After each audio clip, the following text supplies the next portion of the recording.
Wait, you sent her all that in a DM? Okay, nigga. What she say? She said, "What you mean?" Damn, yo. It's okay, Jerry. We'll work on it, man. We gonna get you right. Maybe not with her, but we gonna get you. We gonna get you some. We get back to this later. Let's start the show, and then we can deal with that later. Hey, dog. What's up, dog? You tuned into the Reigning Defender Undefeated Most Secret podcast on this godforsaken planet. A little show we call Nobody Asked Shawn, hosted by none other than the original Diamond Boy Tiki Diamante himself, Shawn Murray, international heartthrob, heir to the Murrays here, Pomade Fortune, and of course, the first Jamaican in the Kentucky Derby. Boy, if we got a show for you today, we're going to talk about whether winning a championship in a team sport is overrated. We're going to talk about if donuts are overrated, and we're also going to answer some questions. But first, we're going to talk about pocket watching, and we're going to talk about it in reference to that video we've all seen of DaBaby driving around whatever city he was in. I think he was in Atlanta, and he came upon some fucking kids who were selling candy, and they try to run up the price on him. And he used that as a moment to teach them a lesson. Because niggas is saying like, oh, they try to finesse him. I don't even call it finessing. These rapper niggas and rich niggas walk around with so much fucking money, flashing they fucking money. And as soon as a nigga try to come up off that money, it's like, oh, nigga try to hustle me. Like, nah, nigga, you got it. Because I was talking to a friend of mine. We was having a back and forth about this. And he was like, would they have done that if he wasn't a rich nigga? No, but he's a rich nigga. Bruh, he could give them niggas both $2,000 a piece and his wallet wouldn't even get lighter, bro. Like, I don't understand my nigga, don't teach me no lesson or teach me a lesson and still give me the bread because niggas is calling it pocket watching. You can't call it pocket watching if you're broadcasting it. This nigga DaBaby recorded that video himself. You know why? Because he wanted it to be a video about how this nigga was going to flex on these kids and give them a bunch of money. But they beat him to the punch and asked him for the type of money he was going to give them anyway. And all of a sudden, I got to teach them a lesson. But why can't you teach them a lesson and also give them the bread? You know what I mean? Because, like, what's the lesson? What's the lesson? That you shouldn't try to get more money out of rich people? Why not? Because if your intention was to give them the money anyway, what was the lesson to learn? Them niggas is 10 years old. It's not like it's a 30-year-old nigga trying to, like, get over on a nigga. It's like, it's 10 years old. You can tell them niggas, all you would have to say is, hey, everybody not going to be as generous as me, but I like y'all niggas. I appreciate y'all hustle. I'm going to give y'all a little extra. Boom. Lesson learned. And they go home happy. And again, you can't call it pocket watching if you broadcasting this shit. Don't get me wrong. Is DaBaby obligated to give them any money at all? No, he could drive right by them kids and not give them a dime. Or he can give them exactly the price of what the candy costs. But you got it, my nigga. I don't understand it. Niggas will spend $2,000 on a pair of jeans because of the brand that says it ain't worth more than the fucking $40 jeans you could get from Urban Outfitters. But because it say Gucci or whatever the fuck on it, you gonna spend like, how is that okay? But when a young nigga trying to get a little bit more money than a Skittle is worth, that nigga's a piece of shit. Get the fuck out of here, man. What do y'all niggas got money for? Nigga walking around with hundreds of $1,000s of jewelry on. You can't give two kids $400 total. Fuck out of here, man. And again, nigga don't owe them shit, but don't teach me no lesson. I'm 10 years old, my nigga. Don't teach me a lesson. I let my parents teach me a lesson. You know what I mean? Because, like, what is that lesson? It's not about teaching them a lesson. It's about humbling them kids, man, nigga. It's about trying to, like, put them niggas in their place. But it's like, how much more do they need to be humbled? They selling candy on the street. You can't be more humble than that. That's like trying to humble one of them Subway performing ass niggas. It's like, nigga, this nigga is breakdancing in 2021 for money. On the A train, like, get this nigga some bread or don't, but don't teach me no lesson, nigga. I'm not doing this because I'm not humble. I'm doing this because I'm broke. And honestly, I'm totally okay with pocket watching. Because when does it stop? When does it stop? When does pocket watching stop? What is the cutoff of, like, you allowed to pocket watch this person? Are we allowed to pocket watch Elon Musk? Are we allowed to pocket watch Warren Buffett? I say yes. You know why? Because billionaires don't make money from hard work. They make money from other people's hard work. And that's not the same thing for rappers, but them niggas got a lot of money and they love to talk about how they spend their money. You flashing money all day, every day, in your videos, on your Instagram, everywhere you go. You got crazy jewelry on, but as soon as a nigga say, yo, damn, yo, can you give that nigga a little bit more money? Oh, you pocket watching, nigga. No, you pocket showing, nigga. Your pockets is bulging. Dollar bills are flying out of each one of your pockets, but I'm pocket watching, nigga. Get the fuck out of here. I need money. That's why I'm on the street. think I need a fucking lesson? Fuck you. Haven't they learned that lesson all day already? If the lesson is, oh, you can't expect motherfuckers to give you more money than the product is worth, or you can't expect to run the price of. Haven't they learned that lesson just by being out there all day and not coming across a nigga as rich as DaBaby? Like, what new lesson are they learning? They on the street selling candy. I don't get it. I don't get it. But hey, man, congratulations to DaBaby on being rich and keeping it to himself. Anyway, the next thing I wanted to talk about was, hey yo, you got a shirt? What is this nigga back? Do I have a shirt? Yes, I have a shirt, but like, why do you need a shirt? No, just yeah, I mean, I was on the show last week and niggas just said I got a bird chest, so I just wanted to put on a shirt for this episode. Just put it on the table and that's that. All right, shit. Appreciate it, fam.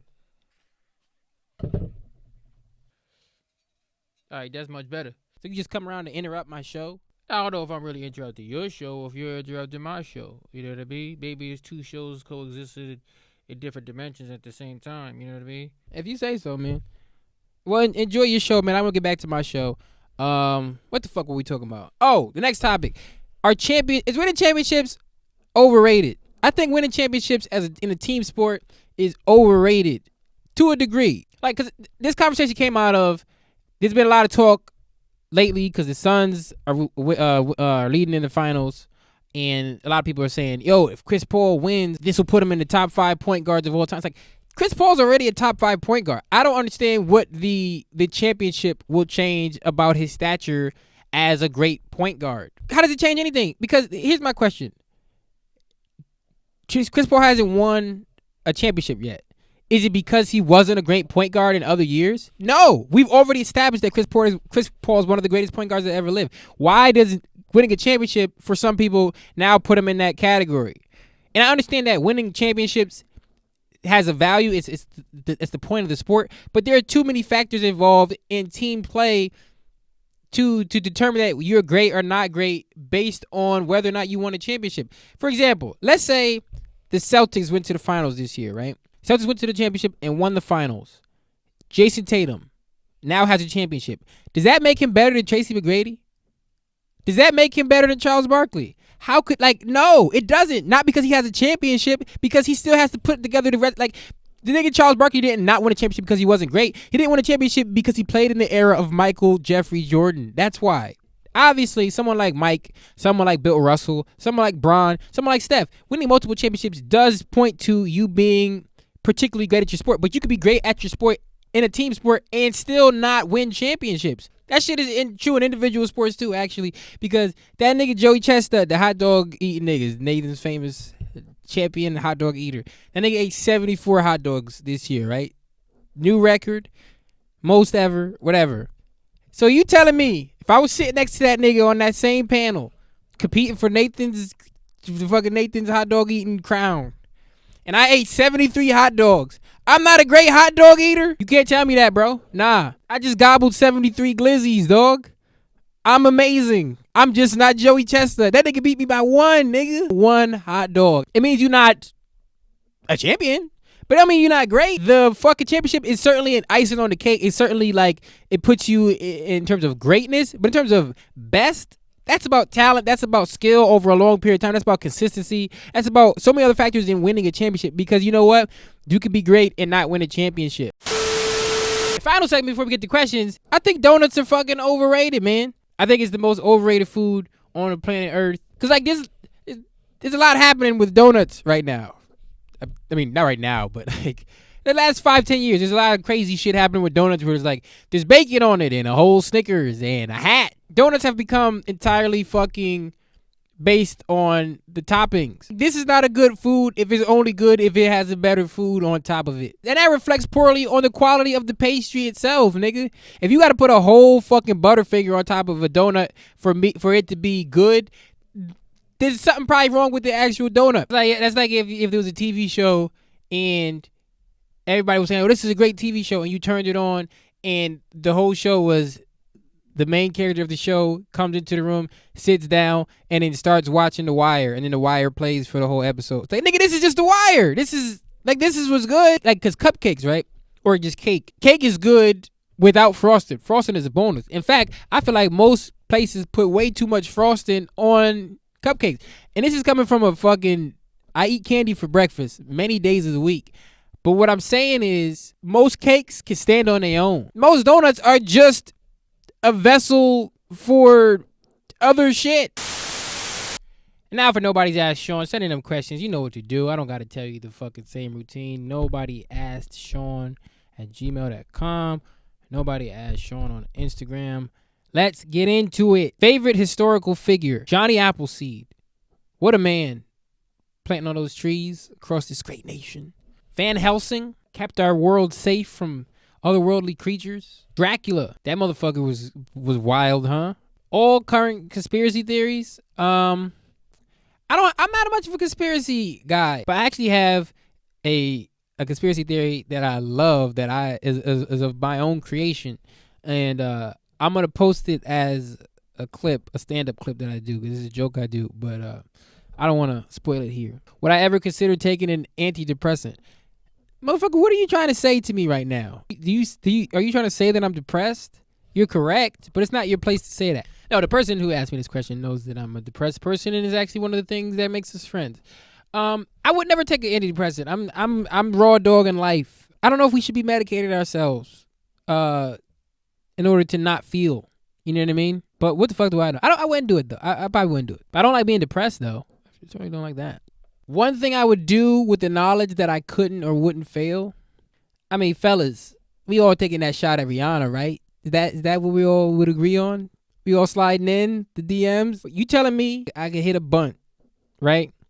Take off, get to first base, shortstop throws it, misses first base, so I keep going. Get to second base, second baseman fumbles the catch.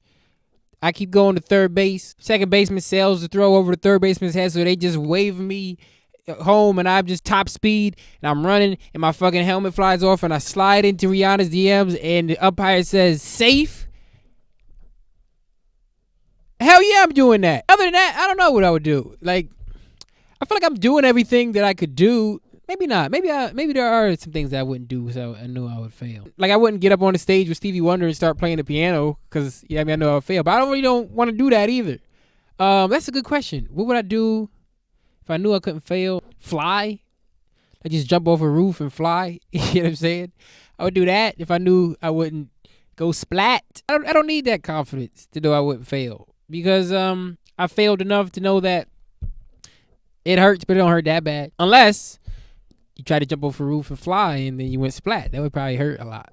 In a moneyless economy, how would I spend my time? That's a good question. Damn, you asking a lot of good questions, my boy. I would spend a lot more time reading, a lot more time like just writing and trying to pursue like my like entertainment aspirations. If I could travel anywhere, where would I go?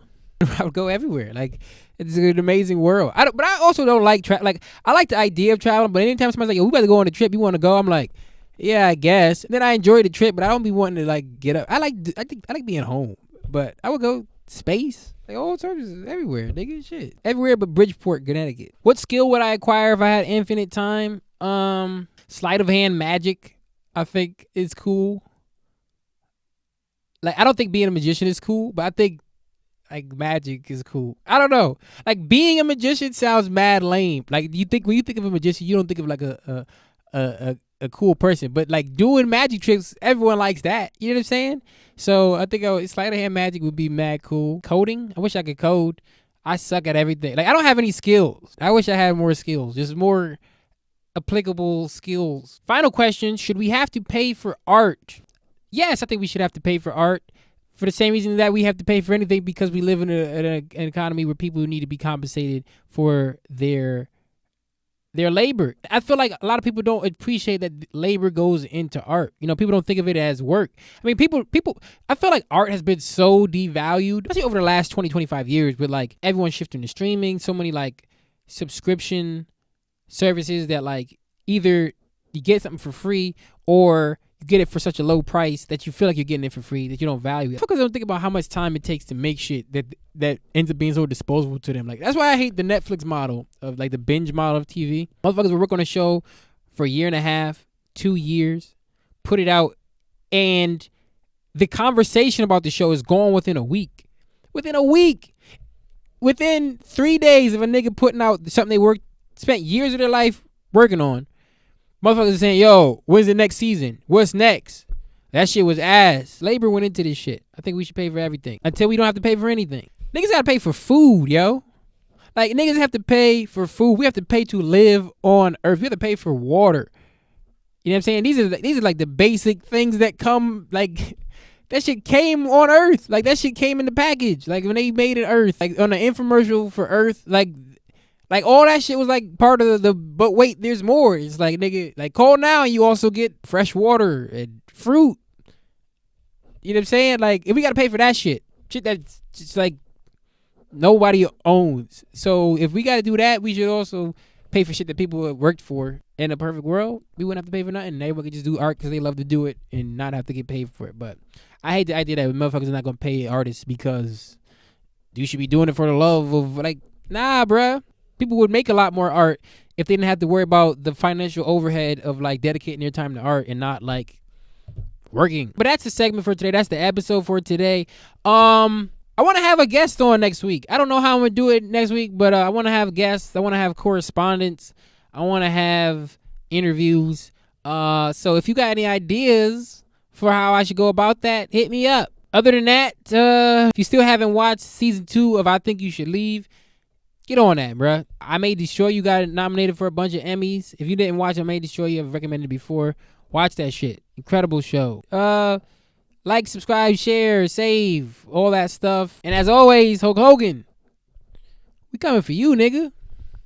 What's wrong with you? I don't remember asking you a goddamn thing.